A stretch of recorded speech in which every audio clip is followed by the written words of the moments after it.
En Moscú murió este martes Mikhail Gorbachov, el último líder de la extinta Unión Soviética. Según la agencia estatal de noticias rusa TASS, Gorbachov falleció a los 91 años en el Hospital Central de Moscú, en donde estaba siendo tratado de una larga enfermedad. En los 6 años que estuvo al frente de la Unión República de Socialistas Soviéticas, Gorbachov introdujo una profunda reforma en su país que acercó a su pueblo a la libertad y puso fin a la Guerra Fría. La caída de la cortina de hierro condujo a la reunificación alemana, pero no pudo evitar el colapso de la Unión Soviética, lo que muchos en Rusia no le perdonaron. El exdirigente soviético recibió el Premio Nobel de la Paz en el año 1990 por negociar un pacto de reducción de armas nucleares con los Estados Unidos. Vamos a ver a continuación un recorrido por los principales momentos en la trayectoria de uno de los principales políticos del siglo XX. Mikhail Gorbachov vino y trajo con él la libertad. Cuando visitó Berlín Oriental durante el 40º aniversario de la RDA, Gorbachov urgió a Erich Honecker a realizar reformas.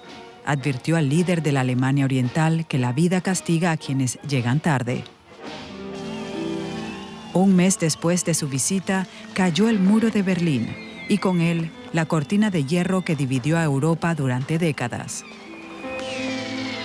Fueron las políticas reformistas de Gorbachov las que ayudaron a desatar una revolución pacífica en toda Europa Oriental. En su primer discurso como líder de la Unión Soviética, Gorbachov dejó en claro su agenda, un fuerte contraste con el pasado. El derecho a vivir en paz y libertad es el derecho básico más importante de cada individuo.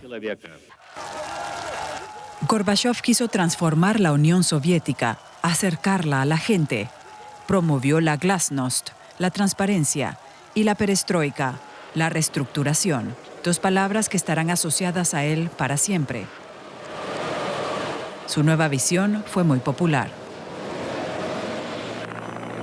Sus reformas también llegaron al ejército, pese a la resistencia de los generales soviéticos. Estoy convencido de que tenemos que reformar nuestras Fuerzas Armadas.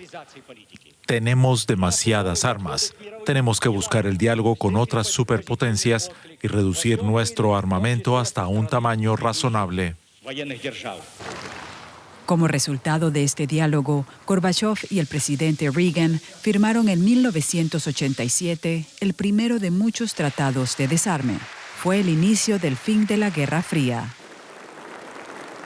En 1990, Gorbachov recibió el Nobel de la Paz por su papel central en la creación de un nuevo orden mundial pacífico. A nivel internacional, gozó de alta estima. Pero en casa, la presión iba en aumento. La situación económica era apremiante. La Unión Soviética estaba a punto de derrumbarse. Los comunistas de línea dura organizaron un golpe contra Gorbachov en 1991 y tuvieron bajo arresto al líder soviético en su casa de descanso en Crimea. Un hombre los detuvo, Boris Yeltsin, entonces presidente de Rusia. A Gorbachov se le permitió volver a Moscú, pero estaba acabado políticamente.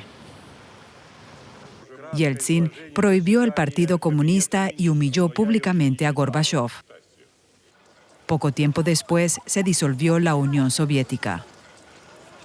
En diciembre de 1991, Mikhail Gorbachov presentó su renuncia. Sus intentos de recuperar peso político en la nueva Rusia fracasaron. Muchos rusos lo hicieron responsable de la desaparición de la Unión Soviética. Pero mientras su propio país le dio la espalda, Gorbachov fue aclamado alrededor del mundo como el hombre que ayudó a derribar la cortina de hierro y propiciar una revolución pacífica. Es una noticia que naturalmente por la historia conjunta toca las fibras sensibles de Alemania en medio de un contexto de guerra y también de divorcio con la actual Rusia de Vladimir Putin. Analizamos los alcances de esta noticia, además con alguien que como reportero fue testigo de muchos de los momentos más históricos de la relación de Mikhail Gorbachov con Berlín. Me refiero a Juan Carlos Barrena, colega, periodista. Un gran gusto, bienvenido, querido Juan Carlos. Y bueno, murió Gorbi, como le dicen muy cariñosamente los alemanes. ¿Cómo ha impactado esta noticia en Alemania?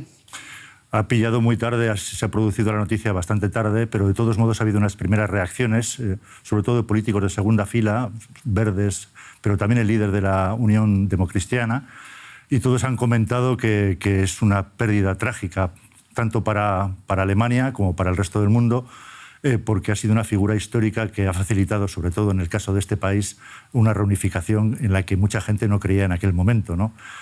Sin Gorbachov no habría habido reunificación alemana, no habría habido fin del telón de acero, no habría habido el fin de la división europea, y él ha sido una figura que para todos los alemanes, sobre todo, ha sido una figura trascendental y decisiva para su historia. Y es imposible, Juan Carlos, abstraerse de la comparación, la relación que tenía Gorbachov con Alemania y con el mundo y la que tiene actualmente Vladimir Putin. Y aquí la pregunta, desde Gorbachov en el año 1989 hasta Putin 2022, ¿cómo ha cambiado la relación con esta parte del mundo? La verdad es que son polos opuestos. Tanto Gorbachov como Putin perseguían cosas distintas. Gorbachov quería abrir su país al mundo, Gorbachov pretendía acabar con el cierre que sufría la Unión Soviética y sus países satélites, quería el acercamiento a Occidente, y Putin está haciendo totalmente lo contrario. Putin está cerrando a la Unión Soviética, no la Unión Soviética, perdón. Putin está cerrando a Rusia, Putin está aislando a su país, Putin está buscando el conflicto permanente con Occidente, lo hace a través de países pequeños como Ucrania, que acaba de invadir, pero es una figura que es completamente distinta a la que fue Gorbachov en su momento. El propio Gorbachov ya en 2011 comentó, hablando de Putin, que es un político que está creando para Rusia una democracia que es una simple imitación, no es una democracia real. A todo esto, ¿qué dice el legado de Gorbachov? Y esta es una cuestión realmente sustancial. ¿Qué dice el legado de Gorbachov ahora que los gobiernos, y digo todos los gobiernos, entran en esta dinámica de volver a dividir el mundo en dos, es decir, de una nueva Guerra Fría? Hombre, el legado de Gorbachov es un poco, ¿cómo diría yo? Es un poco el futuro que todos queríamos tener con Rusia y con la Unión Soviética. Él proponía un aperturismo que en este momento no se está produciendo, es todo lo contrario. Gorbachov deseaba abrirse a Occidente, quería un mundo un poco más abierto para todos, y en estos momentos no está sucediendo. En estos momentos está sucediendo completamente lo contrario, ¿no? La figura de Gorbachov, desde luego, es una figura que para Alemania, para Europa, para el mundo, ha sido trascendental, porque acabó con una época de separación, de bloques, que en este momento amenaza con volver a producirse. ¿Y cómo podrían ser los funerales de Estado? Eso es una de las grandes preguntas ahora mismo. ¿Habrán funerales de Estado? Te lo pregunto también pensando en la relación que tuvo Gorbachov como último líder soviético, con todos los posteriores dirigentes rusos, incluyendo naturalmente a Vladimir Putin. Bueno, el Kremlin ha reaccionado ya y ha dicho que, en nombre de Putin, que lamentan profundamente la muerte de Gorbachov.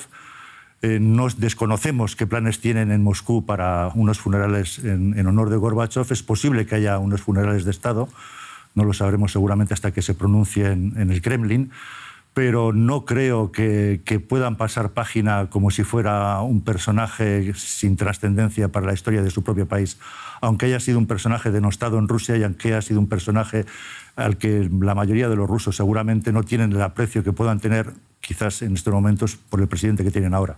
Y en contraste muy breve, sí veremos homenajes de seguro en Europa y en Alemania, Occidente, ¿no? Seguro que sí. En Occidente seguramente ya habrá más de un homenaje a Gorbachov, aquí en Alemania seguramente, y en otros muchos países occidentales. Juan Carlos Barrena, siguiendo la noticia y también el contexto para Deutsche Welle, muchas gracias. Gracias a vosotros.